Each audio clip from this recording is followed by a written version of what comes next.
What's up, y'all? I guess I'm gonna have to start doing just going live and checking on my phone, because this is ridiculous. I need an engineer.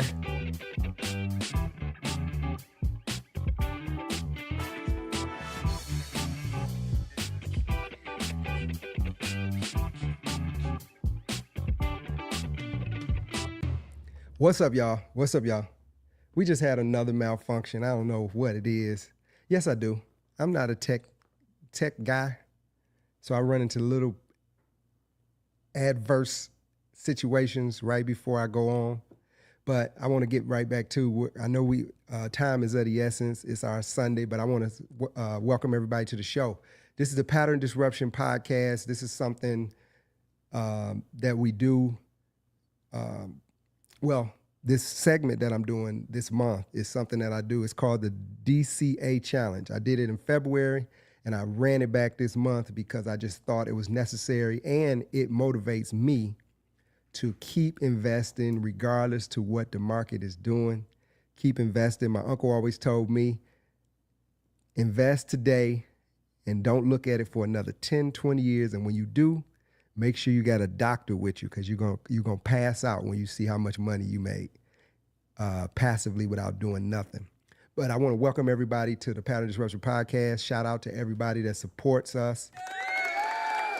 However you support, whether you like, you share, or you just pray for me or send me some good energy, I appreciate that.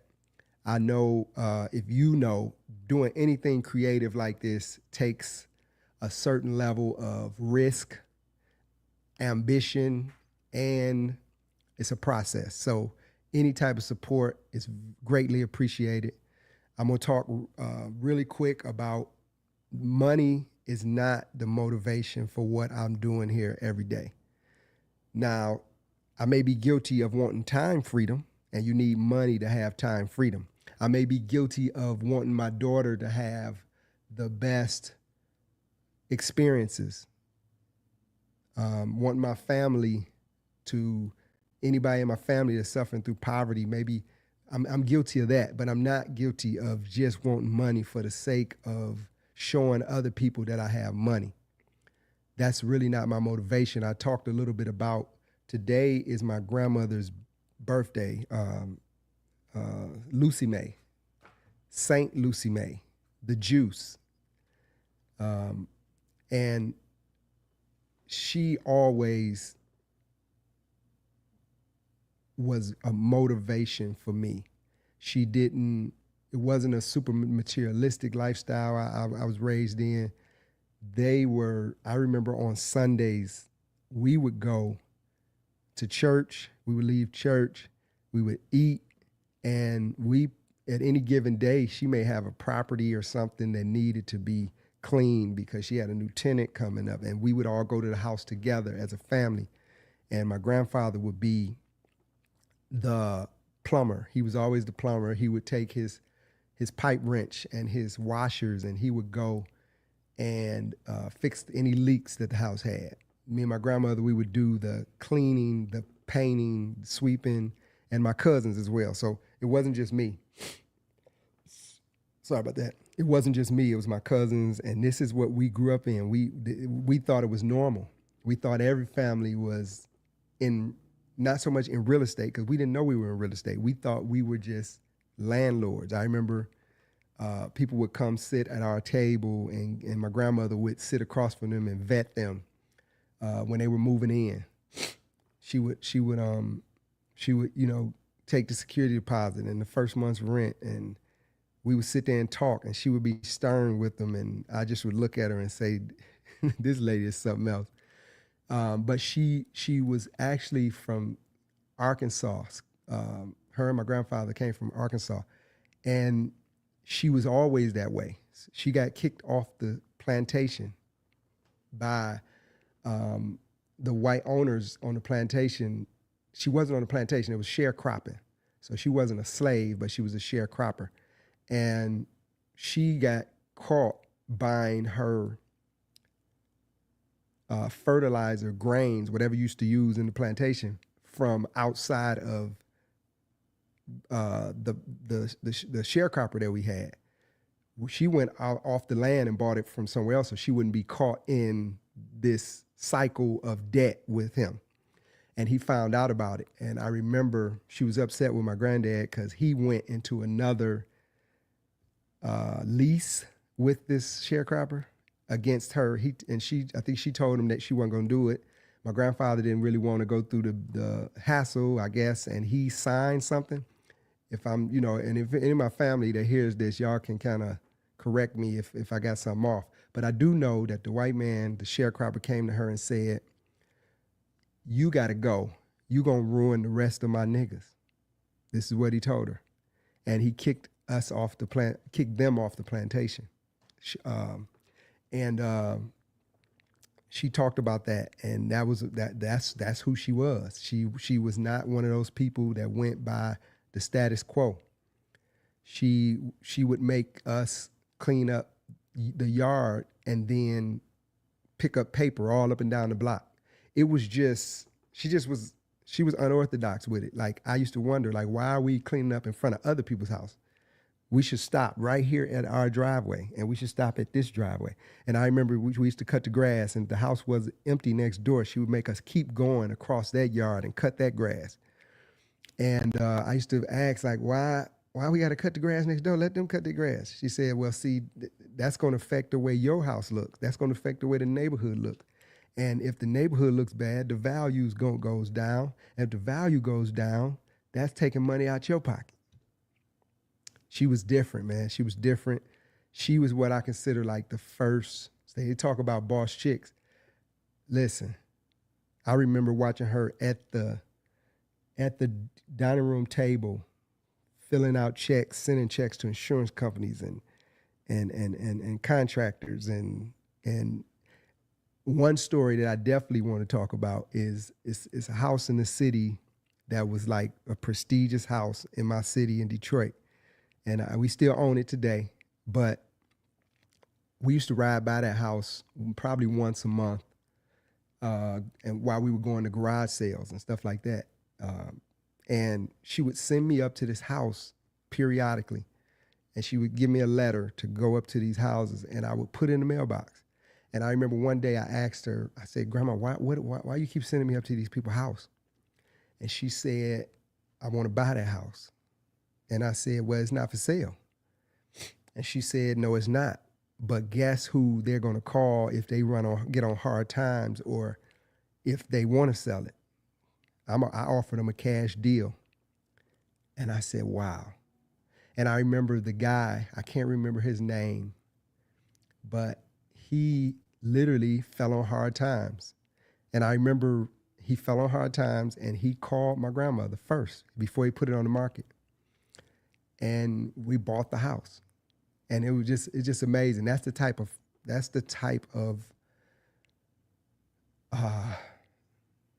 type of character that she had. She was just different.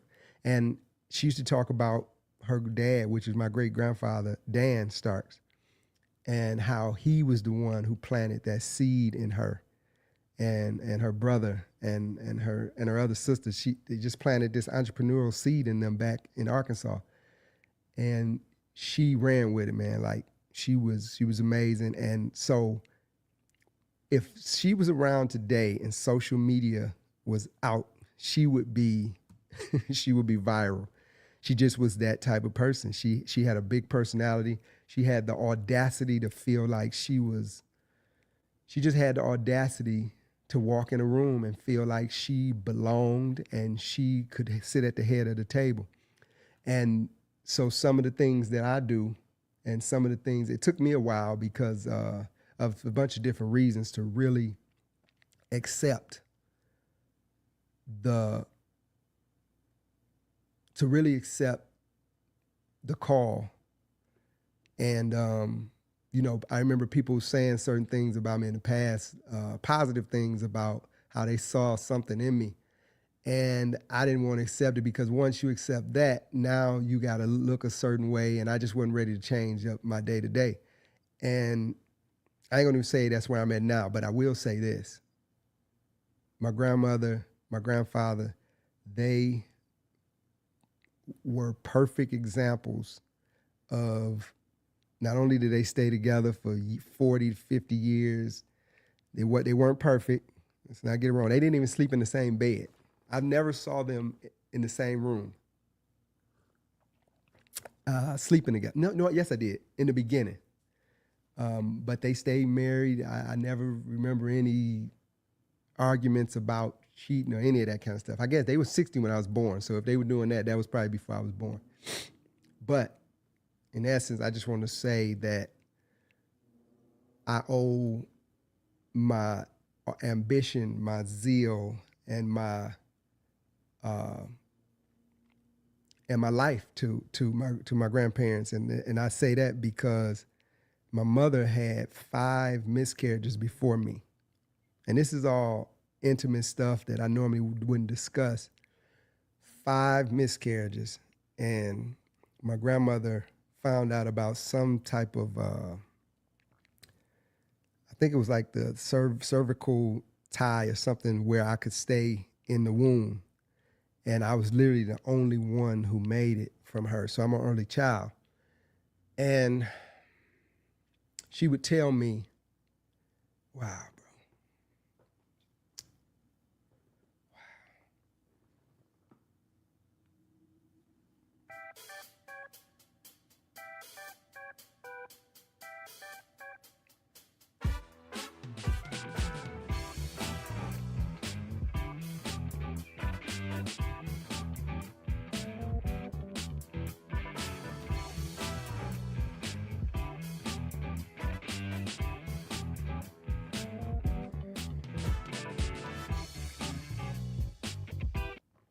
All right, I'm back.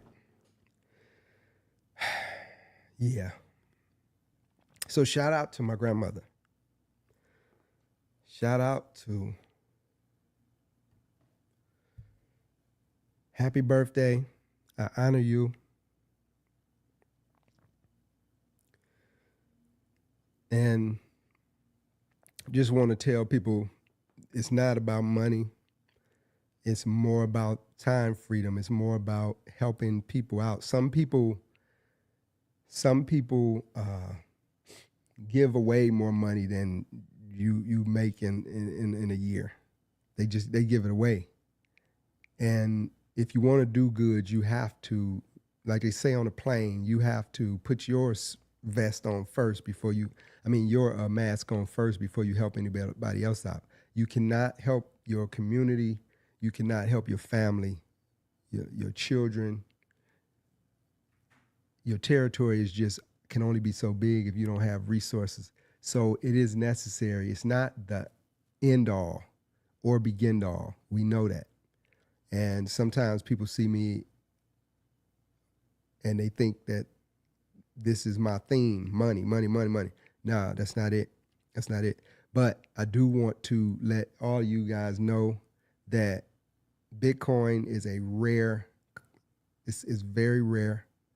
I know I'm beating y'all over the head with it, but that's what this is about. So I would definitely, if grandma was still here, I would be trying to persuade her to buy. I talk to every one of my elders that I know that has resources, and I tell them about it. They can't understand it because I can. It's new to me, but once I went down the rabbit hole, I see where it's going.